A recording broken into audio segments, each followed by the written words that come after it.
What happens when a simple voice carries the weight of a nation? What happens when a young man from a small Filipino town dares to sing a legend song on the biggest stage in the world? The lights were brighter this time. The silence felt heavier.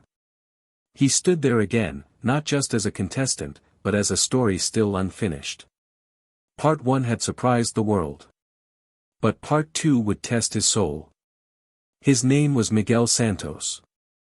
23 years old. Soft-spoken, humble, and quietly brave. Back home in a small coastal town in the Philippines, he was just a delivery helper. A son who worked long days. A dreamer who sang at night. Beside him in spirit was his mother, Elena. A widowed seamstress with tired hands and a hopeful heart. She believed in him even when the world did not. And watching from behind the judge's table was Simon Cowell. Simon Cowell. Sharp-eyed. Honest. A man not easily impressed. The first time Miguel sang an Elvis Presley classic, the audience felt nostalgia. But Simon had only nodded. Careful. Unconvinced.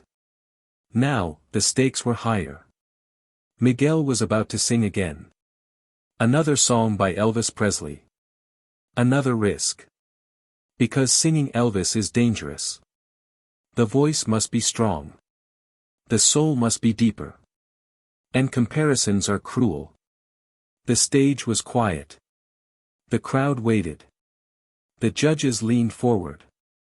Some whispered that lightning never strikes twice. Some believed his first success was luck. But Miguel knew something they did not. He was not trying to be Elvis. He was trying to be a son who kept a promise. A promise made beside a hospital bed years ago. A promise whispered through tears and fear. This performance was not about fame. Not about applause. Not even about winning. It was about proving that dreams from small places can echo loudly across oceans. The music was about to begin. Would his voice tremble under pressure? Would Simon raise an eyebrow again in doubt? Or would something unexpected happen? Something powerful enough to leave even Simon Cowell speechless. The lights dimmed. The first note floated into the air. And the world held its breath. Miguel Santos grew up where the ocean never stopped moving. In a small fishing town in the Philippines, life was simple, but never easy. Their house stood on wooden stilts. The walls were thin. The roof whispered every time the wind passed through. He was the eldest son. Responsible. Quietly strong. After his father passed away, Miguel became the man of the house at 19. He never complained. He simply woke up earlier. Every morning before sunrise, he helped unload boxes at a small delivery shop. His hands were rough from lifting. His back often ached before noon. But he never left home without humming a tune. Singing was his escape. Not loud. Not for attention. He sang while washing dishes. He sang while fixing broken chairs. He sang softly when he thought no one was listening. Old songs filled his heart. Especially those of Elvis Presley. Miguel did not understand English perfectly. But he understood emotion. He felt the longing in every note. At night, after work, he would sit outside their house with an old second-hand radio. The signal was never clear. But he waited patiently for music to come through the static. His mother, Elena, often watched him from the doorway. She saw how his eyes closed when he sang. How his tired shoulders slowly relaxed. Miguel was shy with strangers. He avoided crowds. He rarely looked people in the eye. But when he sang, something changed. His voice became steady. His chest lifted. His fear disappeared. Still, doubt followed him like a shadow. He worried he was not good enough. Not polished enough. Not worthy of big stages. Sometimes he practiced in front of a cracked mirror. He would stop midway, embarrassed by his own reflection. But deep inside, he carried a quiet fire. A dream he never said out loud.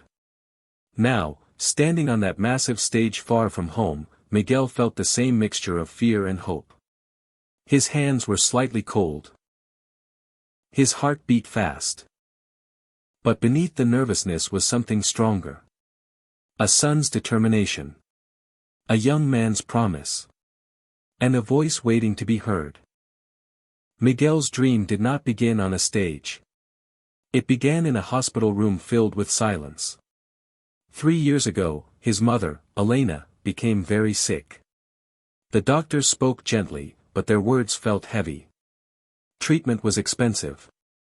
Far beyond what a delivery helper could afford. Miguel started working double shifts. Morning deliveries. Night warehouse cleaning. He slept little. He ate less.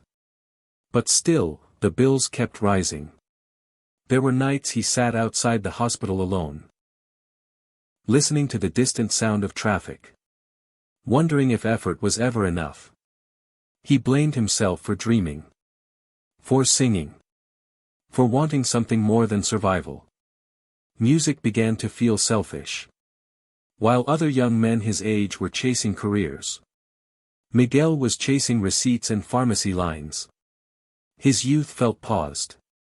Then one evening, Elena asked him to sing. Her voice was weak. Her hands fragile in his. Miguel sang softly by her bedside. An old Elvis melody that she loved. A song about hope and tenderness. For a moment, her eyes shined again. For a moment, the hospital room felt warmer. That night, she told him something that changed him forever. She told him his voice was a gift. Not a distraction. Not a foolish dream. But weeks later, she was gone. The house became painfully quiet. The radio remained untouched. Miguel stopped singing for months. Grief settled inside him like a storm that would not pass. He felt alone even in crowded places. Every unfinished song reminded him of her. Every high note carried memory. He regretted not trying harder. Not earning more. Not saving her. The guilt was heavy. When the opportunity came to audition for a global stage, he almost refused. Who was he to chase dreams while carrying so much loss? But deep inside, another voice whispered. Maybe this was not about fame. Maybe this was about honoring her belief. Still, fear followed him. What if he failed? What if the world rejected him? Losing once had nearly broken him. He was not sure he could survive losing again. The music began softer than before. Not dramatic. Not loud. Miguel chose a different kind of Elvis song that night. Not one filled with power. But one filled with longing. A song about love that never truly leaves. As the first notes floated through the theater, something unexpected happened. His fear did not disappear. It transformed. Instead of fighting the nervousness, he allowed it to stay. His voice trembled at first. Just slightly. The audience noticed. The judges leaned closer. From behind the panel, Simon Cowell watched carefully. He had seen thousands of performances. He knew when someone was pretending. But this was different. Miguel was not trying to sound exactly like Elvis Presley. He was not copying the tone. He was not chasing perfection. He was singing like a son remembering his mother. Halfway through the song, something shifted. The trembling in his voice turned into depth. Each word carried weight. Each note felt personal. The room grew still. It was no longer a competition stage. It felt like a quiet confession. And then, in the middle of a long sustained note, Miguel closed his eyes. Not to impress. But to remember. He pictured the hospital room. The weak smile. The final promise. His voice rose higher than before. Stronger than in part 1. The sound was not flawless. It was human. And that honesty changed everything. For the first time, Simon did not analyze. He did not write notes. He simply looked up. His expression softened. The audience felt it too. This was no longer a young man chasing applause. This was someone healing in real time. The final note lingered in the air. What if the world rejected him? Losing once had nearly broken him. He was not sure he could survive losing again. Long. Unshaken. And when the music stopped, something rare happened. There was silence. Not confusion. Not hesitation.